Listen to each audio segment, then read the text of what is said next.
As Kobe Bryant ends his career, it's almost impossible to get an accurate read on just how good he was. He has a legion of superfans who adore his work ethic and competitive fire, and an opposing set who see an uncompromising a-hole who plays an inefficient and outdated form of basketball. He is, as SB Nation's Paul Flannery once wrote, the rare player who is both underrated by his detractors and overrated by his supporters. So let's attempt to rate Kobe accurately and honestly. First, the pro. 5 championships, an MVP award, 2 finals MVPs, and 2 scoring titles. That's a Hall of Fame resume on its own, but he was also one of the brightest stars in the NBA between Michael Jordan's retirement and the rise of LeBron, a charismatic and worldly Italian-speaking star at a time when the association was going global. Attitude counts, and in the decade or so after the Bulls' empire ended, Kobe was the NBA's most ruthless feudal lord. Now, let's talk about the negative side, and we'll even limit the discussion to basketball so we don't have to argue about the 2003 sexual assault charges. That were dropped, I know. I think part of what makes Kobe such a divisive topic among NBA fans is that a lot of the stuff in the con column is context for his accolades. Yes, he has 5 rings, but it could have been more if he hadn't run 3-time Finals MVP Shaquille O'Neal out of town. Yes, he has an MVP award, 1 fewer than former teammates Steve Nash and Karl Malone. Yes, he won the scoring title twice, but Kevin Durant has done it 4 times while playing with a point guard who also has a scoring title. At the height of his powers, the 2005-06 season where he scored more than 35 points per game and registered his 81-point game, the Lakers finished just 45-37, and Kobe finished 4th in MVP voting. That was the same year the Lakers went up 3-1 over the Suns in the first round of the playoffs, then lost the series in a Game 7 blowout when Kobe just decided to stop shooting. He attempted just 3 shots and scored 1 point in the second half. Then he blamed his teammates.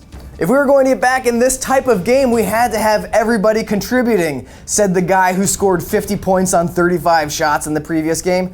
Why should I have to do it all myself? Asked the man who engineered the exit of the most dominant center of his generation and the best coach in NBA history. And that's kind of the recurring theme of Kobe's career. He created his own shots and he took pride in doing things his way by himself. The problem was always those other people on the court getting in his way. What are they called? Teammates, yeah! He hated having teammates like Smush Parker, Chris Mim, and Kwame Brown who weren't good enough. And when he had talented teammates like Shaq or Dwight Howard, Kobe deemed them not serious enough. The only thing good enough for Kobe was the most talented collection of supporting characters who would defer to him in all cases, up to and including the coach. The fact that the Lakers were actually able to do this for most of his career is a testament to Kobe's talent and will, though, to be fair, Jerry Buss and the LA market deserve some credit there too. I also think it's fair to judge Kobe in part for his precipitous decline in his final years when the explosion of teams built around the three-pointer coincided with his physical deterioration. Compare Kobe to another prep-to-pro star, Kevin Garnett. Both are famously intense competitors and future Hall of Famers who are winding up legendary careers. But while KG is being heralded for mentoring Andrew Wiggins and Karl Anthony Towns for a young team on the rise, Kobe is launching shot after ill-advised shot for one of the worst teams in the league. Well, fortunately, the young Lakers have a great locker room with no need for veteran leadership. Lakers rookie D'Angelo Russell has been ostracized by his Lakers teammates for secretly video recording teammate Nick Young as he spoke to Russell openly about cheating on his fiancée, Iggy Azalea. Not that it's Kobe's fault, really. He's never really been a nurturer of young talent, just ask Andrew Bynum.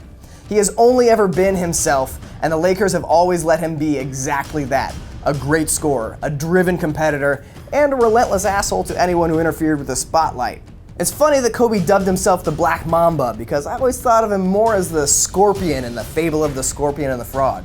Scorpion needs a ride across the river and the frog's like, no way, you'll sting me. And the scorpion's like, if I stung you, we'd both drown. So the frog says, oh, good point, and gives the scorpion a ride.